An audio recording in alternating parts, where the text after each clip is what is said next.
কোনো এক গ্রামে বসবাস করত এক দুঃখী কাঠুরে।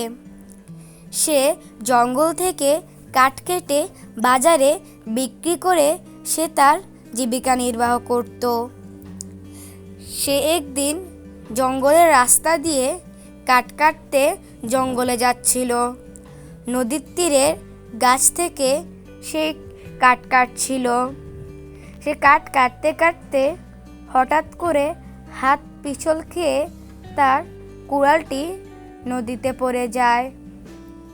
সে খুব অবাক হয়ে গেল। নদীর জল প্রচুর থাকায় সে নদী থেকে কুড়ালটি আনতে পারছিল না। সে এই দুঃখে খুব কাঁদতে লাগলো। হঠাৎ করে নদী থেকে এক জলপরি উঠে এলো, বলল, কাঠুরে, তোমার কি হয়েছে? আমার না কুড়ালটি নদীতে পড়ে গিয়েছে জলপরি। তখনই জলপরি বলল, ঠিক আছে, তুমি কোনো চিন্তা করো না। এই বলে জলপরিটি নদীতে ডুব দিল। ডুব দিয়ে সে একটি সোনার কুড়াল নিয়ে এলো, বলল, এটা কি তোমার কুড়াল কাঠুরে? সে বলল, না, এটা তো আমার কুড়াল না। পরিটি নদীতে আবার ডুব দিল। সে উঠে আরেকটি কুড়াল নিয়ে এলো। সে বলল, এটা কি তোমার কুড়াল? সে বলল, না, এটাও তো আমার কুড়াল না জলপরি। সে আবার ডুব দিল।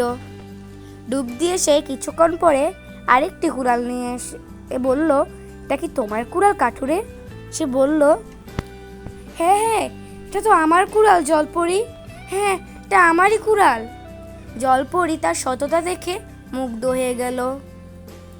তাই জলপরি বলল, আমি তোমার সততা দেখে মুগ্ধ হয়ে গেলাম। আমি তোমাকে সোনার কুড়াল এবং রূপার কুড়াল দিলাম। সে সোনার কুড়াল এবং রূপার কুড়াল পেয়ে খুব খুশি হয়ে গেল।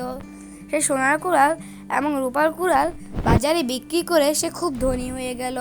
সুখে শান্তিতে জীবন কাটাতে লাগলো। গ্রামের সব মানুষ তা জেনে গেল। তখনই এক লুভি কাঠুরে নদীর তীরে কাঠ কাটছিল। সে ইচ্ছে করে কুড়ালটি নদীতে ফেলে দিল এবং সে মিছামিছি কাঁদতে থাকলো। আগের বারের মতো জলপরিটি আবার উঠে এলো, বলল, এটা কি তোমার কুড়াল? সে বলল, হ্যাঁ হ্যাঁ, এটা তো আমারই কুড়াল। জলপরি রাগ করে নদীতে আবার ডুব দিল। সে আর নদী থেকে উঠে আসলো না। সকাল থেকে সন্ধ্যা হয়ে গেল, জলপরিটি আর আসলো না। সততাই মানুষকে তো করে। কখনো আমরা কোনো কিছুতে লোভ করব না।